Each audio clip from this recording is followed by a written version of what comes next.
Back to the channel once again guys. आज है 2 अप्रैल Friday और टाइम हो चुका है 7 बज चुके हैं। मैं रेडी हो चुका हूँ, अब बस नहाना बाकी रह गया। नहाता हूँ फटाफट से, उसके बाद निकलते हैं अपने ऑफिस के लिए जो है ऋषिकेश। आज मैं निकलूंगा ऑफिस के लिए और रास्ता जो मैं लूंगा पहले 10 किलोमीटर हर की पौड़ी के एरिया से निकल के जाऊंगा, मतलब मेन सिटी और सिटी से होते हुए हर की पौड़ी से फिर भीमगोड़ा, खरकड़ी और उसके बाद दूधाधारी चौक पर बाहर निकलूंगा। मतलब ऐसे ही मैं सोच रहा हूँ कि अल्टी वल्टी मार के हफ्ते के कम से कम 3-4 वीडियो में इस तरीके से बनाऊं। बट फिलहाल निकलते हैं अपने आज के ऋषिकेश टूर।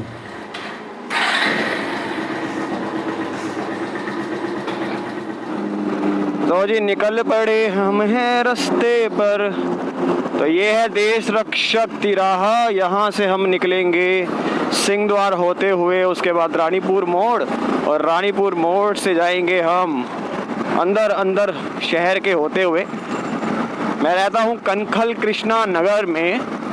कई बार भाई लोग पूछते हैं भैया जी कहाँ रहते हैं आप, तो हम रहते हैं कृष्णा नगर हरिद्वार।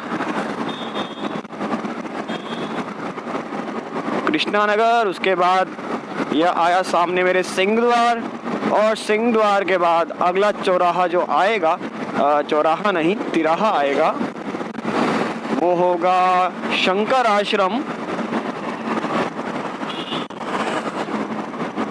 टाइम अभी क्या हो रहा है एग्जैक्टली 7:30 से ज़्यादा हो गया यार।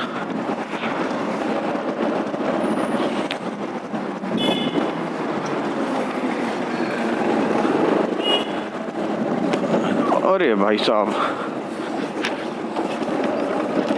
बोलो गंगा मैया की जय। ये है सिंह द्वार, सिंह द्वार, सिंह द्वार।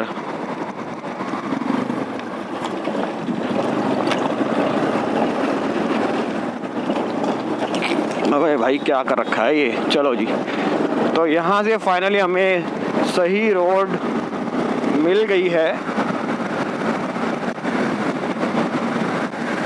और मेरे सामने है शंकर आश्रम। मैं देख पा रहा हूँ इस समय लोग वॉक पे जा रहे हैं और वॉक से आ रहे हैं। मेरे पीछे क्या अवधूत मंडल हनुमान जी का मंदिर है, बजरंगबली जी। तो ये है शंकर आश्रम। अभी यहाँ पे जो नया तिराहा बना है इसका अनावरण होना बाकी है, पता नहीं इन्होंने क्या बनाया होगा इस पर।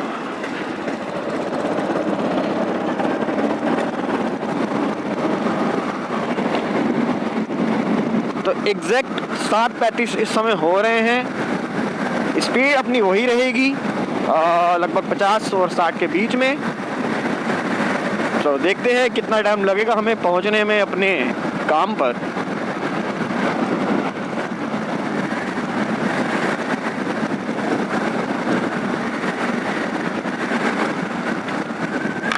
ये है मेरे राइट साइड में प्रेमनगर आश्रम सतपाल महाराज जी का।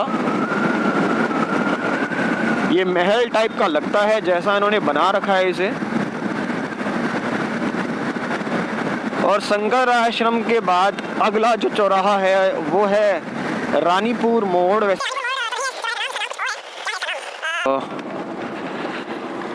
कुछ तो नाम होना चाहिए था, सिद्धांत पता नहीं क्या, हम इसे रानीपुर मोड़ ही बोलते हैं। वैसे रानीपुर मोड़ आगे एरिया है उसे बोलते हैं, बट इसको भी रानीपुर मोड़ ही बोलते हैं।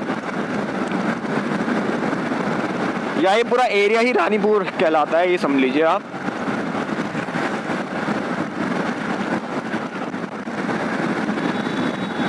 वैसे हम अपने शहर में जब घूमते हैं ना तो हमें लगता है कि हम सारी चीज़ अपने शहर के बारे में जानते हैं, बट एग्जैक्टली जब आप किसी को बताने के लिए कुछ सोचते हो तो नाम याद नहीं आता कि एग्जैक्टली इस जगह को कहेंगे क्या। तो ये ओल्ड रानीपुर मोड़ के लिए रोड है और यहाँ पर भी एक अच्छी सी कोई मूर्ति या कुछ तो बनने वाला है, पर उसका भी अभी अनावरण हुआ नहीं है।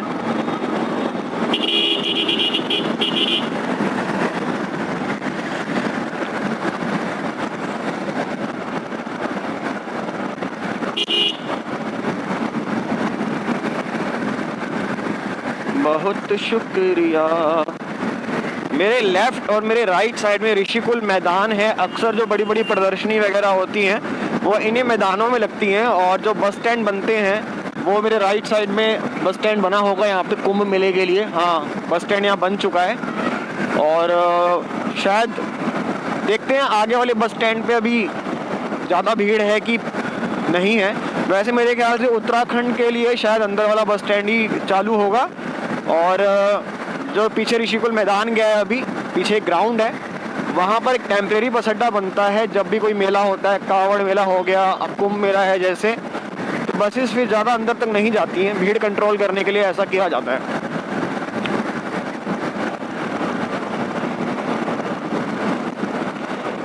सड़क के बीच में ये पैथ होल पता नहीं कब बनने बंद होंगे। ये जो भाई साहब सड़क के बीच में रहते हैं ना, जिनके ऊपर से उछाल उछाल के निकलना पड़ता है, रात को अगर आप निकलो तो भाई ये बड़े ही खतरनाक साबित हो सकते हैं हम किसी के लिए भी।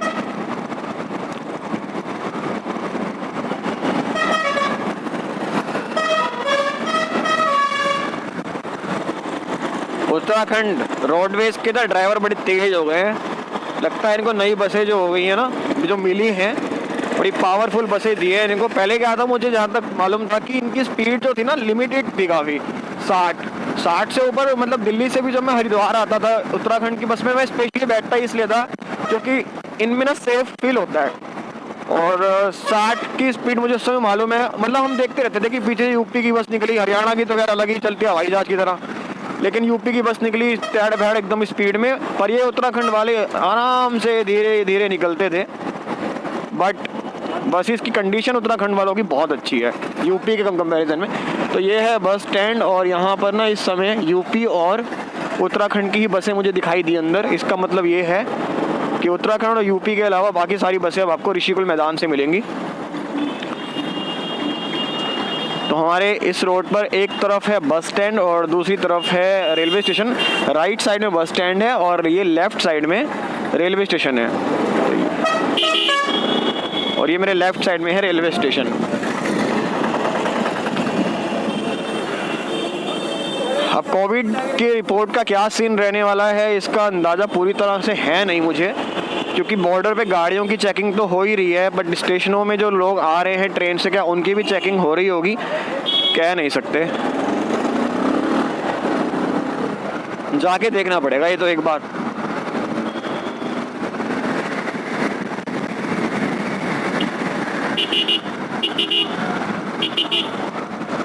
तो ये मैं पहुंच चुका हूँ शिव मूर्ति चौक पर और बढ़ते हैं आगे।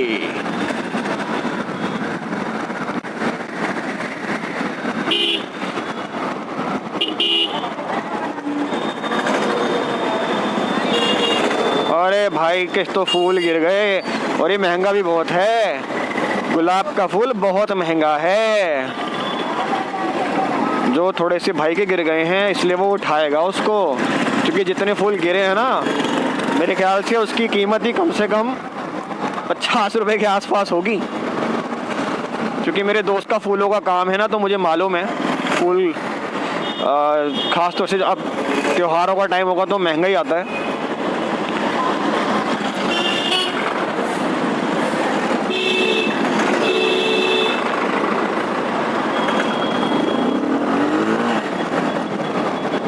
तो ये मैं पहुंच चुका हूँ ललतारो पुल पर। ललतारो पुल, यहाँ से भी मैं बाहर निकल सकता हूँ हाईवे पे, बट मेरा आज सोचा है कि मैं अंदर से ही जाऊँगा पूरा ये रोड कवर करता हुआ।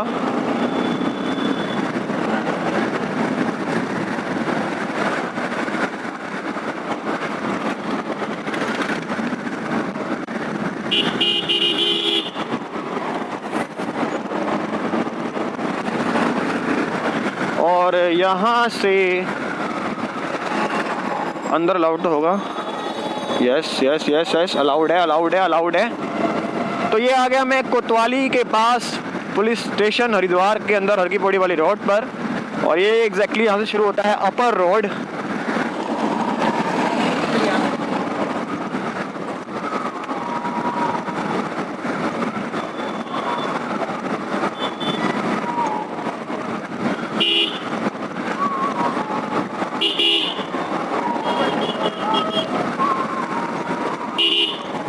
भाई बहुत आस्था है लोगों की हरिद्वार के लिए ना, मतलब हम जब आते हैं ना इस रोड पे, मैं निकलता हूँ यहाँ से तो मुझे मालूम पड़ता है कि जिस शहर में मैं रहता हूँ, हजारों करोड़ों लोगों की आस्था जुड़ी है उस शहर से।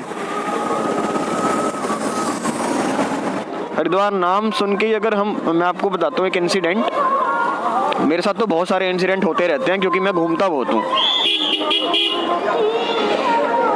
और ये इंसिडेंट है जब मैं नेपाल गया था, और जैसा मैंने आपको बताया था कि मेरा एक सबसे लॉन्गेस्ट जो मैंने अब तक रोड ट्रिप किया है वो मैंने नेपाल का किया है। सो एग्जैक्टली हम पहुंच गए हैं हर की पौड़ी पर, और भीड़ अच्छी खासी है यहाँ पे,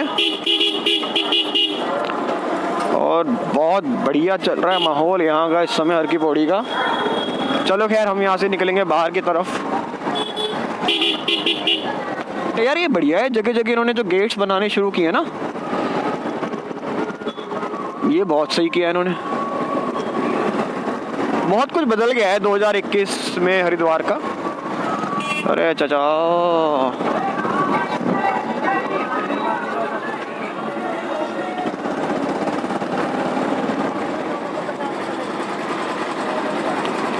माइंड मत करना यार, अगर किसी को थोड़ा बहुत लगे कि मैंने ज़्यादा रैश ड्राइव कर रहा हूँ, रैश नहीं कर रहा मैं, बट ऐसा है कि जब हम भीड़ भाड़ वाले एरिया से निकलते हैं ना तो थोड़ा सा एग्रेसिवली चलाते हैं। इसका मतलब ये नहीं कि वो तेज़ चला रहा हूँ मैं। एनीवेज, उस दिन जो मैंने हरिद्वार का वीडियो बनाया था ना, मैंने यहाँ बाइक खड़ी करके यहाँ से घाट से नीचे उतर के, और वो पूरा जो हर की पैड़ी का पूरा मैंने एरिया कवर किया था, मैंने वही नीचे से जाके किया था।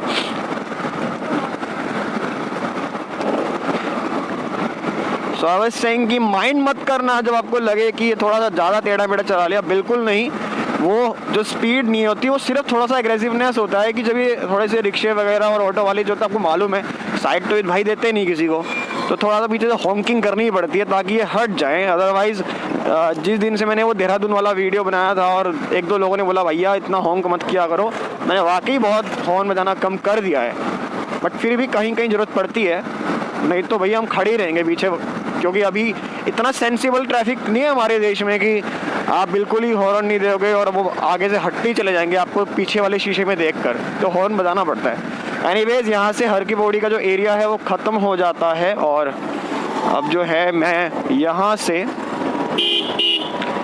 खरकड़ी एरिया से होते हुए निकल जाऊँगा दूधाधारी चौक वाले एरिया में। So the incident I was talking about कि हरिद्वार के लिए कितनी आस्था है और कितना इसका महत्व है, बताता हूँ मैं आपको। हम गए नेपाल, और हमारा जो टूर था वो बहुत ही लंबा टूर था। पहले यहाँ से गए थे हम काशी विश्वनाथ, और उससे पहले भी प्रयागराज में स्नान किया हमने। काशी विश्वनाथ पहुँचे हम, काशी विश्वनाथ पहुँच के वहाँ दर्शन करके फिर वहाँ से निकल गए हम झारखंड देवघर, जहाँ पे एक और ज्योतिर्लिंग है, उसका नाम है बैद्यनाथ जी। बैद्यनाथ गए हम। उसके बाद झारखंड में पड़ता है, ये बाय रोड ट्रिप था अपना, ये पिछले साल 2019 में शायद किया था हमने ये। तो जब हम बैद्यनाथ पहुँचे और वहाँ पर, अब सबसे बड़ी बात, हम लोग गंगा जल हरिद्वार से लेके नहीं गए थे, और ऐसा दिमाग में था भी नहीं। मतलब ये तो सोच के गए थे कि मैं जाके ज्योतिर्लिंग दर्शन करने हैं, काशी विश्वनाथ बैद्यनाथ, बट ये दिमाग में नहीं आया कि हमें गंगा जल भी हरिद्वार से ले जाना चाहिए था। तो जब हम वहाँ पहुँचे तो वहाँ 20-20 रुपये में हमें छोटा बोतल जो है ना गंगा जल की मिल रही थी। तो हमने पूछा उनसे कि कितने किया, तो छोटी सी बोतल उन्होंने कहा 20 रुपये की है। मैंने कहा 20 रुपये की? उन्होंने कहा जी हरिद्वार का गंगा जल है ये। मैंने कहा, तो ये चीज़ सुन के पहले मैंने कहा भैया ठीक है, हम भी हरिद्वार से ही हैं, और ये देख के कि देखो हरिद्वार के गंगा जल कहाँ हरिद्वार से 1500-1600 किलोमीटर दूर शिव जी के किसी मंदिर पर चढ़ाया जा रहा है, और किसी की रोजी रोटी भी चल ही रही है उससे, अगर वो 20-20 रुपये का बेच रहा है तो। दूसरा, उसके बाद वहाँ से हम दर्शन करके निकले। उसके बाद अगला हमारा जो डेस्टिनेशन था वो था नेपाल। नेपाल में हमें पशुपतिनाथ मंदिर दर्शन करने थे। तो पशुपतिनाथ मंदिर हम पहुँचे अगले दिन, वहाँ गए हम। अब हम पे गंगा जल तो था नहीं और सोचा भी नहीं था ये, तो वहाँ पर जो मंदिर के बाहर सारे फूल बेचने वाले थे और जो प्रसाद वगैरह बेचने वाले थे, तो हमने उनसे प्रसाद लिया और हमने बोला गंगा जल, और यहाँ पे सिर्फ हरिद्वार का गंगा जल चढ़ता है। तो वो चीज़ सुन के ना हमें इतना अजीब इसलिए लगा कि अबे यार 3000 किलोमीटर घर से हम चल के आगे, 3000-2000 किलोमीटर, मतलब ओवरऑल ट्रिप जो था हमारा। और हरिद्वार की इतनी इंपॉर्टेंस है और हम गंगा जल क्यों लेके नहीं आए। एनीवेज ये हम पहुंच गए हैं दूधाधारी चौक पर। मतलब यहाँ से मैं हाईवे पे टच कर जाऊंगा अब, और फिर हाईवे निकलूंगा मैं ऋषिकेश के लिए, है ना। तो ये चीज ना सुन के ऐसा लगा था बे यार, दुनिया हरिद्वार का गंगा जल अमृत समझकर उसको ग्रहण कर रही है और शिवलिंग के ऊपर उसको चढ़ाया जा रहा है, और हम इतना दूर 3 ज्योतिर्लिंग करने पहुंच गए और हरिद्वार का गंगा जल लेके नहीं आए, जबकि हम आई हरिद्वार से गए हैं। मतलब हम पहुंचे ही हरिद्वार से थे वहां पे। हर हर महादेव। तो ये चीज सोच के हमने सोचा था कि अगली बार जब आना है ना, कहीं पर किसी मंदिर में जाना है, इनफैक्ट कहीं भी शिव जी के मंदिर में जाना है, तो कोशिश कर रही है कि हरिद्वार से गंगा जल जरूर लेके जाएं कुछ ना कुछ। बस ये है कहानी। और ये है अपना हाईवे रोज का। तो जी ये पहुंच गया मैं नेपाली फॉर्म। ये अपना सामने ऋषिकेश।